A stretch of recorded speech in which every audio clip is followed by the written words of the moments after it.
Praise Lord. ഇപ്രകാരം ഇവിടെയുള്ള പ്രിയപ്പെട്ടവരുമായിട്ട് ഒരുമിച്ച് കർത്താവിനെ ആരാധിപ്പാൻ ദൈവം നൽകിയ നല്ല അവസരത്തെ ഓർത്ത് ഞാൻ കർത്താവിന് സ്തോത്രം ചെയ്യുന്നു.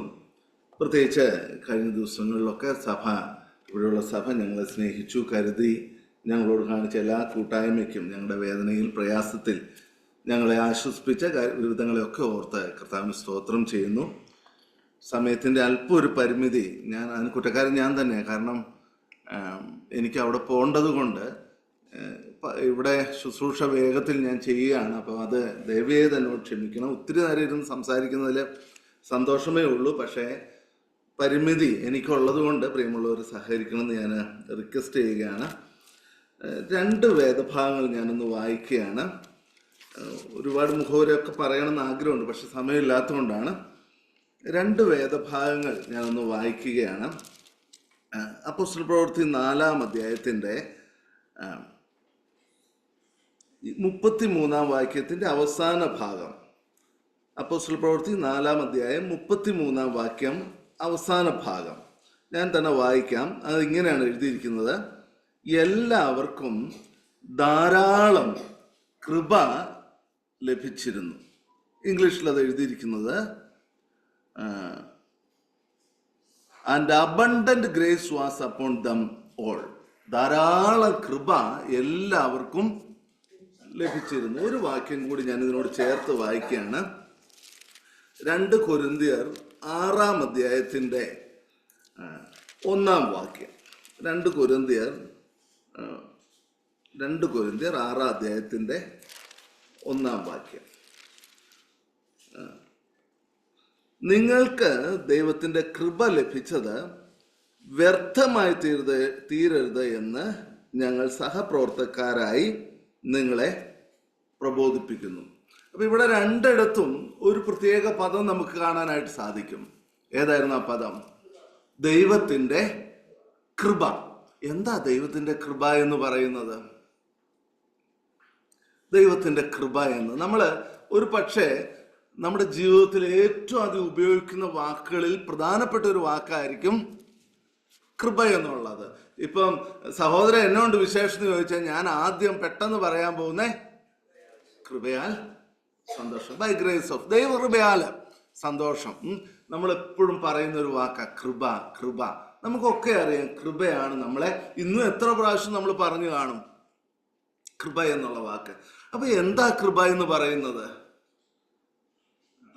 വലിയ പണ്ഡിതന്മാരോടൊക്കെ ചോദിച്ചാൽ പറയും, അർഹിക്കാത്ത നമുക്ക് തരുന്നതിനെയാ കൃപ എന്ന് പറയുന്നത്. എന്ന് പറഞ്ഞാൽ എന്താ ഇംഗ്ലീഷിൽ പറയുക?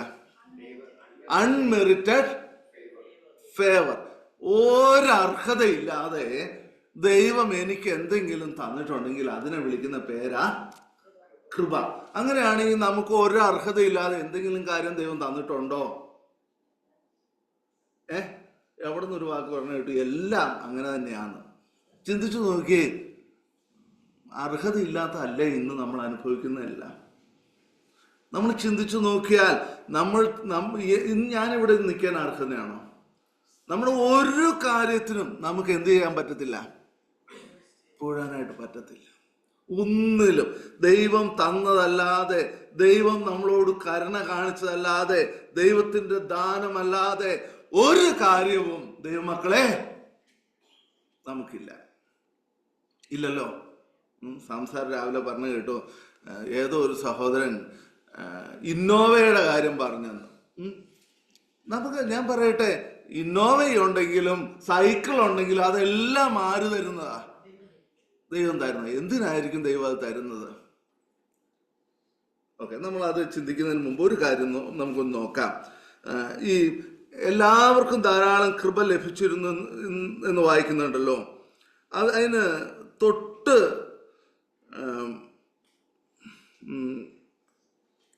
മുമ്പുള്ള വാക്യം ഒന്ന് വായിച്ചു നോക്കിക്കേ. വിശ്വസിച്ചവരുടെ കൂട്ടം, 32-ാം വാക്യമാണ് ഞാൻ വായിക്കുന്നത്. വിശ്വസിച്ചവരുടെ കൂട്ടം ഏക ഹൃദയവും ഏക മനസ്സും ഉള്ളവരായിരുന്നു. തനിക്കുള്ളതൊന്നും എന്ത് പറഞ്ഞില്ല, നോക്കണേ, തനിക്കുള്ളതൊന്നും സ്വന്തമെന്ന് ആരും പറഞ്ഞില്ല. തനിക്കുള്ളതൊന്നും സ്വന്തമെന്ന് ആരും പറഞ്ഞില്ല. സകലവും അവർക്ക് പൊതുവായിരുന്നു. എൻ്റെ സ്വന്തമാണെന്ന് ഒന്നും പറഞ്ഞില്ലെന്ന്. പലപ്പോഴും നമുക്ക് ചിലതൊക്കെ കാണുമ്പോൾ നമ്മുടെ സ്വന്തമാണെന്നങ്ങ് ഒരു തോന്നൽ വരും. എൻ്റെ കഴിവ് കൊണ്ട് എനിക്ക് തന്നത് എൻ്റേത് എന്നുള്ളത്. പക്ഷെ ഈ കാര്യങ്ങളൊക്കെ എൻ്റേതെന്ന് പറയണതിനൊക്കെ ഒരു പ്രശ്നമുള്ള എന്നാന്നറിയാവോ? ഇന്ന് പുത്തനായിരിക്കും, ഇന്ന് അദ്ദേഹത്തിൻ്റെ മനസ്സിലുള്ള ചിന്ത ഇന്നോവയായിരിക്കും, നാളെ അതും ഒരു പഴഞ്ചൻ വണ്ടിയാകും. നമ്മുടെ കയ്യിൽ എന്ത് കാര്യം ഉണ്ടെങ്കിലും അതിനൊക്കെയുള്ള മൂല്യം എത്രയാണെന്നറിയാവോ? താൽക്കാലികേ ഉള്ളൂ. ഒരു ഇപ്പം ഇവിടെ കാണുമ്പോൾ എൻ്റെ മുമ്പിലിരിക്കുന്ന ഈ മൈക്ക് ഇപ്പം നല്ല സുന്ദരം മൈക്കാണ്. ഞാൻ ഒരു ചെറിയ ഉദാഹരണം പറയുന്നതാണ്. ഒരു 50 വർഷം കഴിഞ്ഞ് ഈ മൈക്ക് എവിടെയായിരിക്കും? ആൻറ്റി വെട്ടെന്ന് പറഞ്ഞു ആക്രിക്കടയിലായിരിക്കും. അത്രേ ഉള്ളൂ ഈ നമ്മുടെ സ്വന്തം എന്ന് പറയുന്നത്. അപ്പം ഒരു സഹോദരൻ ഇങ്ങനൊരു വാക്ക് പറഞ്ഞു. ഞാനത് കഴിഞ്ഞ ദിവസം ഒരു സ്ഥലത്ത് ഞാൻ 1-2 സ്ഥലത്ത് ഞാൻ പറഞ്ഞത്, എങ്കിലും പ്രധാനപ്പെട്ടൊരു വാക്കായതുകൊണ്ട് ഞാൻ പറയുകയാണ്. എല്ലാറ്റിൻ്റെയും മുമ്പിൽ ഒരു വാക്കങ്ങ് എഴുതി വെക്കുകയാണെങ്കിൽ നല്ലതായിരിക്കും. സാറ് പറഞ്ഞു മായ എന്ന് എഴുതി വെക്കാൻ, അല്ലെങ്കിൽ വേറെ ഒരു വാക്ക് എന്നാ പറയാ, ടെമ്പററി, താൽക്കാലികം. അപ്പം ദൈവം നമുക്ക് തരുന്ന എല്ലാം ഒരു 50 വർഷത്തേക്ക്, ചിലരൊക്കെ പറയുമല്ലോ ഒരു 50 വർഷത്തേക്ക്, അല്ല, ഒന്നിനുമല്ല, തൽക്കാലത്തേക്ക് നമ്മുടെ ഈ താൽക്കാലിക ജീവിതത്തിൽ ഈ താൽക്കാലികമായ ആവശ്യത്തിന് വേണ്ടി ദൈവം തരുന്നതാ. അപ്പം ഈ ദൈവം ആദ്യകാല വിശ്വാസികൾക്ക് ഈ കാര്യം വ്യക്തമായിട്ട് ബോധ്യം ഉണ്ടായിരുന്നു. അതുകൊണ്ടാണ് അവർ പറയാതിരുന്നത് എന്നത്, തനിക്കുള്ളതൊന്നും സ്വന്തമെന്ന് ആരും പറയാതിരുന്നത്. അപ്പൊ സകലവും പൊതുവായതുകൊണ്ട് അവരെന്ത് ചെയ്തു എന്നറിയാവോ? അവർ ചെയ്തൊരു കാര്യം, അവര് അത് വിറ്റ് എന്ന് പറഞ്ഞാൽ അത് മറ്റുള്ളവരുമായിട്ടും പങ്കുവെക്കാനായിട്ട് തുടങ്ങി. അങ്ങനെ പങ്കുവെച്ചപ്പോഴാണ് നമ്മൾ അവിടെ വായിക്കുന്ന എല്ലാവർക്കും ധാരാളം കൃപ ലഭിച്ചു എന്ന്. അതിനുശേഷം 1-2 വ്യക്തികളെ കുറിച്ച് പറയുന്നുണ്ട്. ആദിമസഭയിലുള്ള വ്യക്തികളാണ്.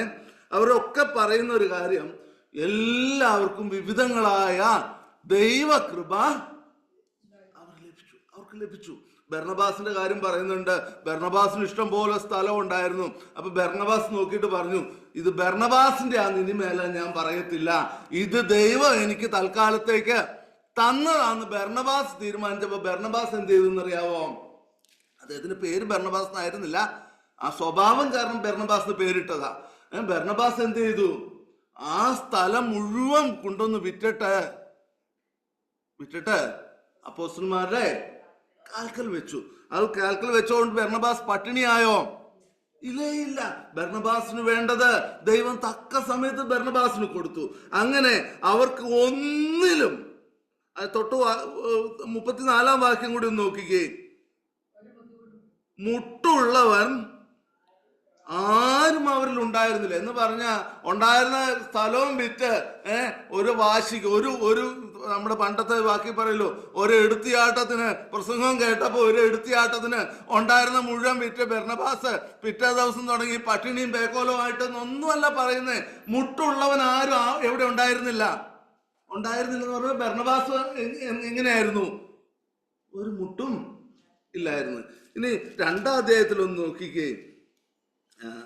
2-ാം അധ്യായത്തിന്റെ 47-ാം വാക്യം.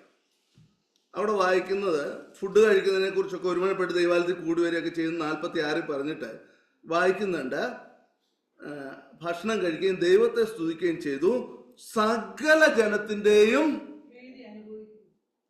പ്രീതി എന്നാണോ അവിടെ എഴുതിയിരിക്കണേ? കൃപ അനുഭവിക്കാം. ശരി, അവിടെ പ്രീതി അല്ലേ? കാരണം ഗ്രേസ് എന്ന് ഇംഗ്ലീഷ് വാക്കിൽ എഴുതിയെങ്കിലും, അല്ല ഇംഗ്ലീഷ് ബൈബിളിൽ എഴുതിയെങ്കിലും ആ ഭാഗത്ത് എഴുതിയിരിക്കുന്നത് ഫേവർ എന്നാണ് തോന്നുന്നു. ഫേവർ. അപ്പം പ്രീതി, പരിഗണന, ഇത് തന്നെയാണ് കൃപ എന്ന് പറയുന്നത്. ദൈവം നമ്മളോട് കാണിക്കുന്ന പ്രത്യേക പ്രീതി.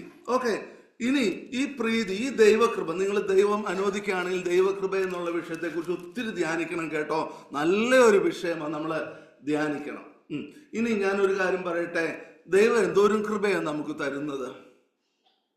ദൈവം കാണിക്കുന്ന കൃപ എന്തോരുവാ. നമുക്കൊന്ന് നോക്കാം. നമ്മുടെ രക്ഷ എന്താന്നാ പറയുന്നത്?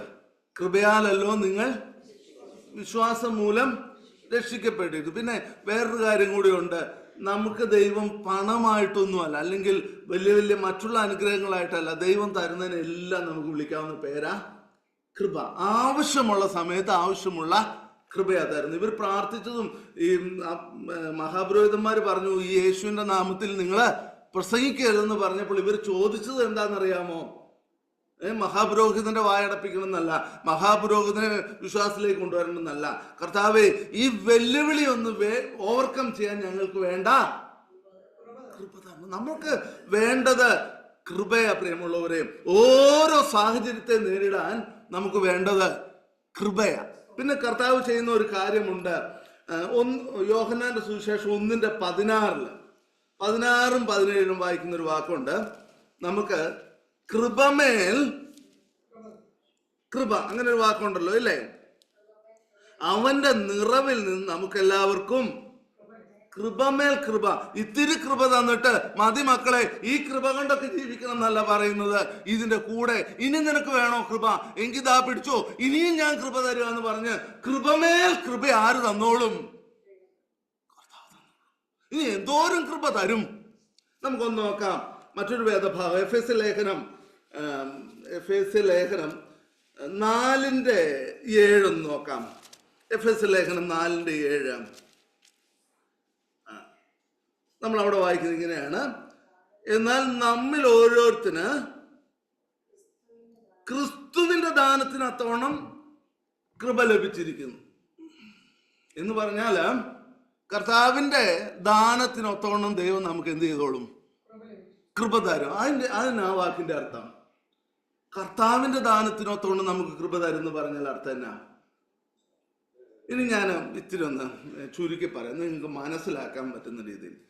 ഷയൻ സഹോദരന്റെ ദാനത്തിനൊത്തോണം നിങ്ങൾക്ക് കൃപ ലഭിക്കും എന്നാ പറഞ്ഞെങ്കിൽ എന്തോരം കൃപ ലഭിക്കും? പോക്കറ്റിലുള്ളിടത്തിനൊത്തോണം. ഇതിനകത്ത് ദാനം ഒരു 50,000 രൂപയുടെ ദാനം ഇതിനകത്തുണ്ടെങ്കിൽ, ഷയൻ സഹോദരൻ എനിക്ക് കൃപ വേണമെന്ന് പറയുമ്പോ ഇതിനപ്പുറത്തേക്കുള്ള കൃപയൊന്നും എനിക്ക് തരാൻ പറ്റത്തില്ല. കാരണം ഉള്ളതല്ലേ തരാൻ പറ്റത്തുള്ളൂ. പക്ഷേ ക്രിസ്തുവിന്റെ ദാനത്തിനൊത്തവണ്ണം നിങ്ങൾക്ക് കൃപ തരൂ എന്ന് പറയുമ്പോൾ ആ ഭണ്ഡാരത്തിൽ എന്തിനെങ്കിലും കുറവുണ്ടോ പ്രിയമുള്ളവരെ? അപ്പൊ കർത്താവ് എന്തോരം ദാനം തരും? ആ ധാരാളം കൃപ, ക്രിസ്തുവിന് തരാൻ പറ്റുന്ന കൃപ, സ്വർഗം തുറന്നു തരാൻ പറ്റുന്ന കൃപ. പ്രിയമുള്ളവരെ, എന്റെ കർത്താവിന്റെ ശ്രീഭണ്ഡാരത്തിൽ കൃപയ്ക്കൊരു കുറവും ഇല്ല, തരുന്നതിനൊരു മടിയുമില്ല. കൃപമേൽ കൃപ എന്ത് ചെയ്യും? തന്നിരിക്കും. ഇനി കൃപ കിട്ടാൻ എന്നാ മാർഗം? വാക്യമുണ്ട്. എബ്രായ ലേഖനം 4:16. എബ്രായ ലേഖനം 4:16 കൃപ കിട്ടാനുള്ള മാർഗമാണ് പറയുന്നത്. നിങ്ങൾ എല്ലാവരും ഒന്ന് പരീക്ഷിച്ച് നോക്കണം. അതുകൊണ്ട് കരുണ ലഭിക്കുവാനും തക്ക സമയത്ത് സഹായത്തിനുള്ള കൃപ പ്രാപിപ്പാനുമായി എവിടെ ചെല്ലണം? അവിടെ ഒരു സ്ഥലമുണ്ട്. എന്തോരം കൃപ വേണേലും തരുന്ന ഒരു സ്ഥലം, കൃപമേൽ കൃപ തരുന്ന ഒരു സ്ഥലം, ക്രിസ്തുവിന്റെ ദാനത്തിന്റെ അളവിനൊത്തോണം കൃപ തരുന്ന സ്ഥലം. കൃപ തരാൻ വേണ്ടി തന്നെ ആ സ്ഥലത്തിന്റെ പേരും എഴുതി വെച്ചിരിക്കുന്ന അങ്ങനെ തന്നെയാ. പേരെന്നതാ? കൃപാസനം. കൃപാസനത്തിന്റെ അടുത്ത് എന്നിട്ട് എന്ത് പറഞ്ഞാ മതി? എന്റെ അപ്പാ, ഞാൻ കഷ്ടത്തിൽ കൂടെ പോവുക, എനിക്ക് കൃപ നൽകണം. ഞാൻ പ്രശ്നത്തിൽ കൂടെ പോവുക, എനിക്ക് കൃപ നൽകണം. ഞാൻ വെല്ലുവിളിയിലൂടെ പോവുക, എനിക്ക് കൃപ വേണം. ഞാൻ ഓരോ ആവശ്യത്തിന്റെ മുഖത്തായിരിക്കുക, എനിക്ക് കൃപ വേണം. കേട്ടോ മക്കളെ? കല്ലുപ്പാറ പോകുമ്പോഴും നമുക്ക് അവിടെ വേണ്ടത് കൃപ. എവിടെ പോയാലും കൃപ വേണമെങ്കിൽ എവിടെ പോയാൽ മതി? രാവിലെ ആ കൃപാസനത്തിൽ ഒന്ന് ചെന്നിട്ട്, കർത്താവേ ഇന്നത്തേക്ക് വേണ്ട കൃപ എനിക്ക് തരണമെന്ന് ചോദിച്ചാൽ മതി. ചിലരോടൊക്കെ ഇടപെടണമെങ്കിൽ നമുക്ക് കൃപ വേണം. എവിടെ ചെന്നാൽ മതി? കൃപാസനത്തിലേക്ക് ചെന്നാൽ മതി. കർത്താവ് കൃപ തന്നോളും. ഇനി ചില കാര്യത്തില് കർത്താവ് തരുന്ന കൃപ എന്നാന്നറിയാവോ? ഉത്തരം തരത്തില്ലെന്നേ, തരത്തില്ല. അതും ഒരു കൃപയാന്നാ പറയുന്നത്. പൗലോസ് ഒരു ശൂലം പിടിച്ചുകൊണ്ട് നടക്കുക. ഭയങ്കര ഒരു ശൂലം, പ്രശ്നമാണ്. കർത്താവിൻ്റെ അടുത്തേക്ക് ചെന്നു. കർത്താവേ, ഞാൻ പ്രാർത്ഥിച്ചപ്പോൾ എന്തോരം കാര്യങ്ങൾ അങ്ങ് എനിക്ക് തന്നിട്ടുണ്ട്. ഞാൻ പ്രാർത്ഥിച്ചിട്ട് മരിച്ചവർ പോലും ഉയർത്തെഴുന്നേറ്റിട്ടില്ല കർത്താവേ. അങ്ങനെയാണെങ്കിൽ എനിക്ക് ഈ ശൂലമുണ്ട്, ഇതൊന്നും എന്ത് ചെയ്യണം? മാറ്റിത്തരാം. കർത്താവ് പറഞ്ഞു, ശരി, ഒരു അപേക്ഷ എഴുതിത്തരാൻ പറഞ്ഞോ? പറഞ്ഞൊരു വാക്ക് അവിടെ ഇരിക്കട്ടെ പൗലോസേ, ഇത് നിനക്കൊരു വലിയ ഉദ്ദേശത്തോടു കൂടി ഞാൻ തന്നതാ ഈ ശൂലം. എന്തിനാ? ഇതില്ലെങ്കിൽ ഉണ്ടല്ലോ നീ അങ്ങ് ഒത്തിരി നെകളിച്ച്, നീ നെകളിക്കുന്നവനെ കർത്താവിന് വേണ്ട. അതുകൊണ്ട് നീ നെകളിച്ചു പോകാതിരിക്കാൻ, നീ ദൈവസന്നിധിയിൽ താഴുവാൻ, നീ കർത്താവിന് വേണ്ടി പ്രയോജനപ്പെടാൻ ഞാൻ എന്ത് ചെയ്തേക്കുക? ഈ ശൂലം അത് നിനക്ക് ഫിക്സഡ് ആയിട്ട് അങ്ങ് തന്നിരിക്കുക. ഇത് പൗലോസിന് മനസ്സിലായപ്പോ പിന്നെ പൗലോസ് പണ്ട് ആ ശൂലം എന്തായിരിക്കും? ഒരു ചെറിയൊരു ഉദാഹരണം ഞാൻ പറയുക. ഒരു പക്ഷേ ആ ശൂലം എന്നെ പോലെ ഈ കറുത്ത കളറാന്ന് വെച്ചോ. എക്സാമ്പിൾ പറയണ കേട്ടോ, തെറ്റിദ്ധരിക്കരുത്. അപ്പം ഈ കറുത്ത കളറാണെങ്കിൽ കർത്താവേ എന്നെ വെളുപ്പിക്കണമെന്ന് പൗലോസ് പറഞ്ഞു കർത്താവ് പറഞ്ഞു, എടാ പൗലോസേ, ഈ കളറാണ് നിന്റെ നെകളമൊക്കെ ഒന്ന് പറയാൻ ഞാൻ തന്നേക്കുന്നത്. അപ്പോൾ കുറച്ച് കഴിഞ്ഞപ്പോൾ പിന്നെ പൗലോസ് ഈ കളറിലങ്ങ് അങ്ങനെയല്ലേ എഴുതി വെച്ചിരിക്കുന്നത്. അതുകൊണ്ട് ഞാനിപ്പോൾ പ്രശംസിക്കുന്നത് എന്തിലാ?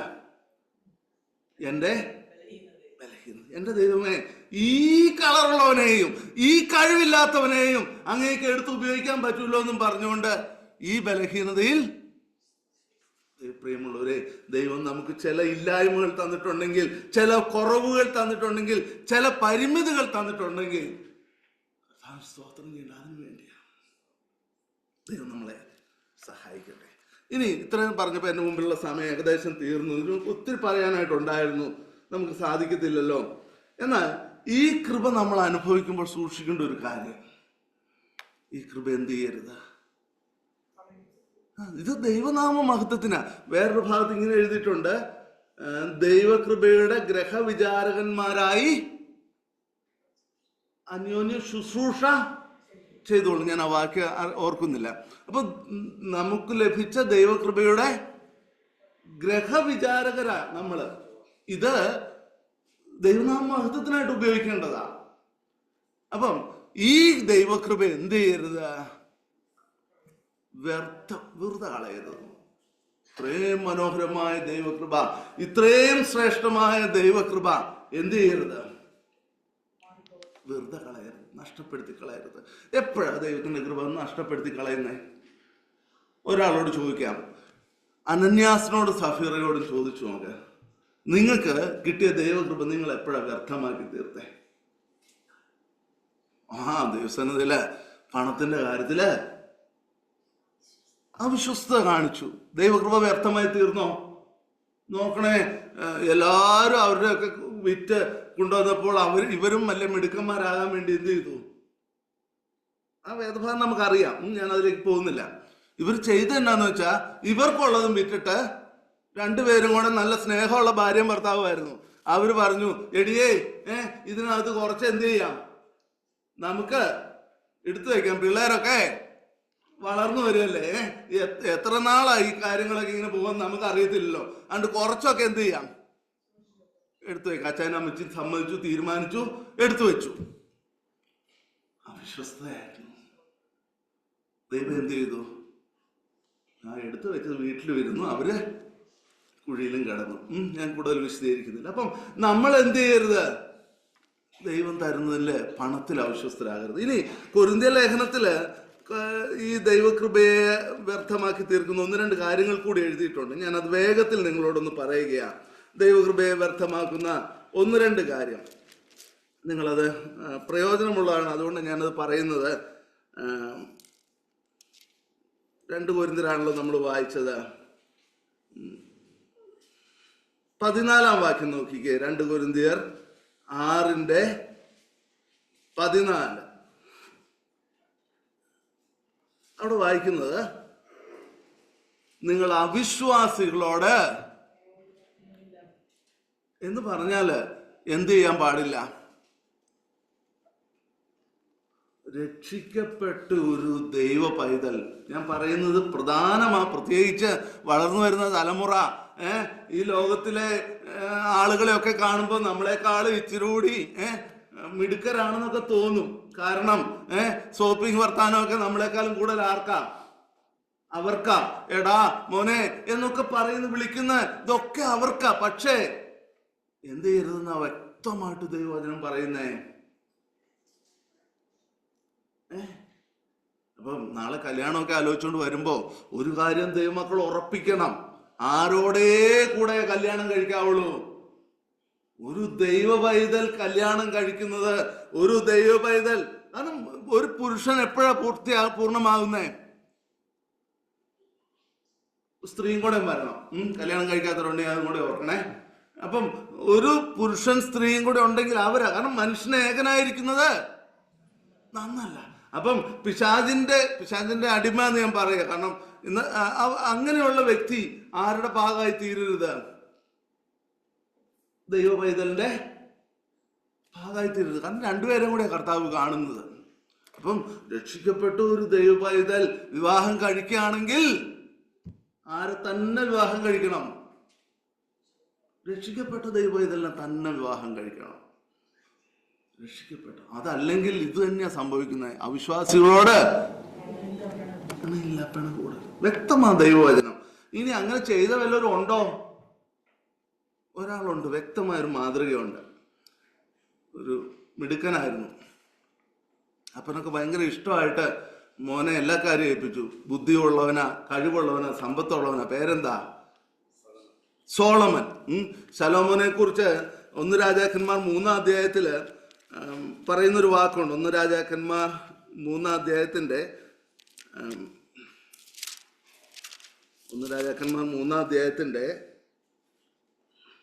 3-ാം വാക്യം. ശലോമോൻ യഹോവയെ സ്നേഹിച്ചു. 11-ാം അധ്യായം വായിച്ചു നോക്കിയോ. 1 രാജാക്കന്മാർ 11-ാം അധ്യായത്തിൽ പറയുന്നത് എന്താ? 11-ന്റെ 1-ാം വാക്യം. ഇവിടെ വായിക്കുന്ന അനേക സ്ത്രീകളെയും സ്നേഹിച്ചു. നിങ്ങൾ വായിച്ചോ 1 രാജാക്കന്മാർ 11-ന്റെ 1-ന്റെ അവസാന ഭാഗം. അനേക സ്ത്രീകളെയും, ഞാൻ അത് മുഴുവൻ വായിക്കാത്ത, അന്യജാതിക്കാരികളായ അനേക സ്ത്രീകളെയും സ്നേഹിച്ചു. ഇനി 2-ാം വാക്യമോ, അവരോട് ശലോമോൻ സ്നേഹത്താൽ പറ്റിച്ചേർന്നിരുന്നു. 2-ന്റെ അവസാനം. ഈ അന്യജാതിക്കാരികളായ സ്ത്രീകളോട് സ്നേഹത്താൽ പറ്റിച്ചേർന്നിരുന്നു. ഇനി 3-ാം വാക്യമോ,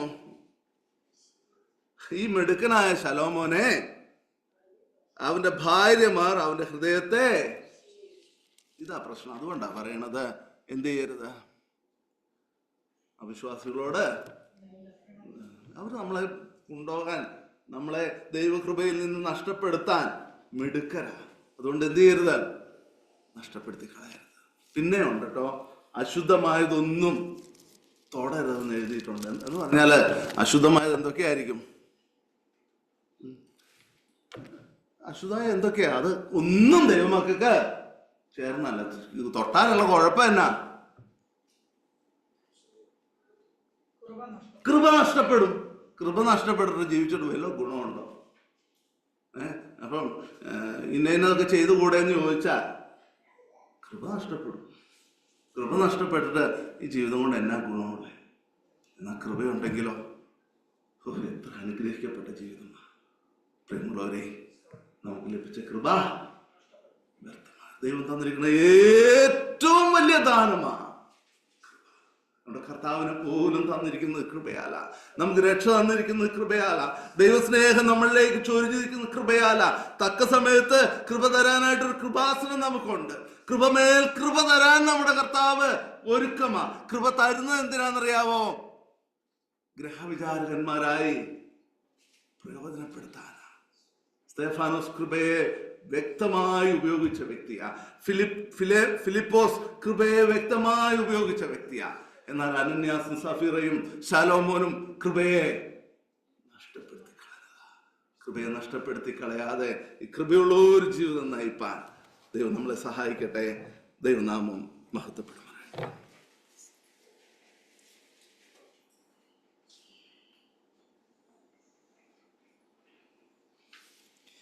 അനുഗ്രഹിക്കപ്പെട്ട ദൈവവചനം ശുശ്രൂഷിച്ച ഷൈൻ ബ്രദറിനോട് നന്ദി പറയുകയാണ്. നാം ഇപ്പോൾ കേട്ട ഈ ദൈവത്തിൻ്റെ അനുഗ്രഹിക്കപ്പെട്ട ഈ വചനത്തിനായിട്ട് ദൈവത്തിന് നന്ദി പറയാം. കേട്ട് വിട്ടുകളയുന്നവരായിട്ടെല്ലാം നമുക്ക് ലഭിച്ച ഈ സന്ദേശം, ഈ കൃപയുടെ സന്തോഷം, അത് ഹൃദയത്തിൽ ഏറ്റെടുത്ത് കൃപയുടെ നല്ല ഗ്രഹവിചാരകന്മാരായി, നല്ല കാര്യസ്ഥരായി, അത് നഷ്ടപ്പെടുത്താതെ സൂക്ഷിച്ച് നമ്മുടെ ജീവിതത്തിൽ ഫലം പുറപ്പെടുവിക്കുന്നവരായി നമുക്ക് ഈ വചനത്തെ ഏറ്റെടുത്ത് അതുമായിട്ട് പ്രവർത്തിക്കും. തുടർന്ന് സാക്ഷ്യങ്ങൾക്കായിട്ടുള്ള